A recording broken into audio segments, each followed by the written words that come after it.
Tunjukkan aku dong, di Alkitab mana, pasal dan ayat berapa kalau Yesus itu mengaku Tuhan dan minta untuk disembah.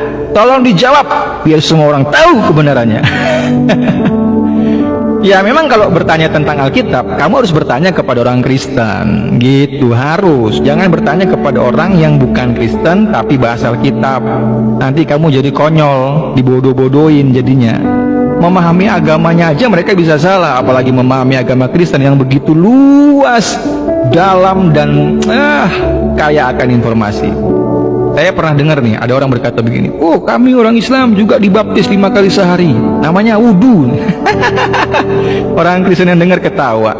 Terakhir diklarifikasi, mohon maaf kami salah. Memalukan dong. Makanya jangan sama-samakan. Ada lagi orang berkata begini, Nabi Muhammad itu adalah Allah yang perkasa, Bapa yang kekal. Ujung-ujungnya minta maaf, nangis, kan memalukan. Makanya bertanya itu harus kepada orang Kristen, karena orang Kristen lah yang punya Taurat, orang Kristen yang punya Zabur, orang Kristen yang punya Injil. Jadi kalau kamu bertanya kepada orang luar Kristen, kamu akan tersesat nanti. Nah, pertanyaan ini saya akan jawab. Meskipun kamu tahu kebenaran, tapi kamu menutup mata terhadap kebenaran, itu bukan urusan saya, itu urusanmu. Tapi saya punya urusan menjawab apa yang kamu tanyakan, supaya kamu mengerti tentang iman kekristenan, agar kamu tidak bengkok hati, agar kamu tidak bengkok pengertian, diakibatkan oleh terlalu banyak mendengar informasi-informasi di luar sana yang disampaikan oleh orang-orang yang bukan Kristen. Oke, ini saya baca buat kamu, Matius 4 ayat 1 sampai 11. Cukup panjang ayat ini, tapi inilah inti dari pembacaan atau pembahasan kita saat ini. Pencobaan di padang gurun. Maka Yesus dibawa oleh Roh ke padang gurun untuk dicobai iblis. Dan setelah berpuasa 40 hari dan 40 malam, akhirnya laparlah Yesus. Berapa hari Yesus lapar? 40 hari 40 malam baru dia lapar. Kalau kamu berapa hari puasa baru lapar? Ya berapa jam itu? Kalau Yesus 40 hari 40 malam, maka lapar dia. Ya. Lalu datanglah si pencoba itu dan berkata kepadanya, jika engkau anak Allah, jika engkau anak Allah, perintahkanlah supaya batu-batu ini menjadi roti, kata iblis. Tetapi Yesus menjawab, ada tertulis, manusia hidup bukan dari roti saja, tetapi dari setiap firman yang keluar dari mulut Allah. Ini level pertama jawaban Yesus. Firman yang keluar dari mulut Allah. Siapa itu? Yohanes 1 ayat 1 dan seterusnya. Yang kelima, ayat yang kelima.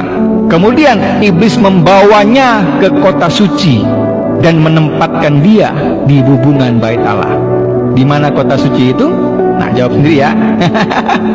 Sesuai Alkitab, jangan yang lain. Lalu berkata kepadanya, jika engkau anak Allah, jatuhkanlah dirimu ke bawah, sebab ada tertulis mengenai engkau, ia akan memerintahkan malaikat-malaikatnya, dan mereka akan menantang engkau di atas tangannya, supaya kakimu jangan terantuk kepada batu. Ayat yang ketujuh, Yesus berkata kepadanya, yaitu kepada iblis, ada pula tertulis, jangan engkau mencobai Tuhan Allahmu.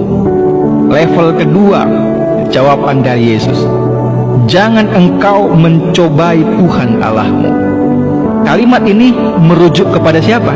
Siapa yang dicobai? Yesus. Siapa Tuhan Allah itu? Ya Yesus. Siapa lagi? Kalau kamu bertanya, di mana Yesus mengaku Tuhan? Ini ayatnya. Tapi dia nggak mau mengaku di depan umum, di depan masyarakat umum, karena budaya saat itu berbeda dengan budaya kita. Maumu beda dengan mau Yesus. Yesus 4 mata dengan iblis. Gitulah kira-kira, karena mereka cuma berdua. Jangan engkau mencobai Tuhan Allah. Siapa yang dicobai? Yesus. Yesus ngomong dirinya bahwa dia Tuhan dan Allah kepada iblis. Ini level kedua. Dan kita akan lihat bagaimana iblis disuruh menyembah. Dan iblis membawanya pula, 8, dan iblis membawanya pula ke atas gunung yang sangat tinggi dan memperlihatkan kepadanya semua kerajaan dunia dan kemegahannya, dan berkata kepadanya, semua itu akan kuberikan kepadamu jika engkau sujud menyembah aku. Nah, ini iblis minta disembah. Iblis minta disembah. Jadi kalau ada Tuhan yang minta disembah, ya kira-kira beginilah dia. Iblis itu minta disembah, Yesus itu tidak minta disembah. Semuanya itu akan kuberikan kepadamu jika engkau sujud menyembah aku. Mau nyogok iblis. Lalu apa yang Yesus katakan? Ayat 10. Maka berkatalah Yesus kepadanya, enyahlah iblis. Wah, diusir iblis itu. Sebab ada tertulis, engkau harus menyembah. Ini perintah, bukan minta untuk disembah. Iblis minta disembah, tapi Yesus memerintahkan iblis untuk menyembah.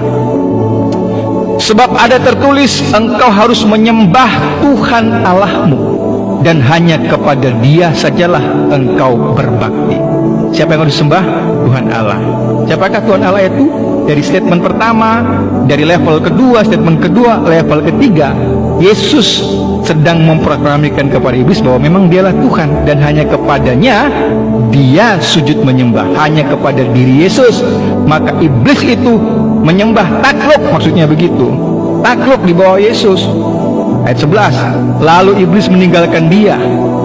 KO iblis, ya, suruh sembah Yesus, KO iblis.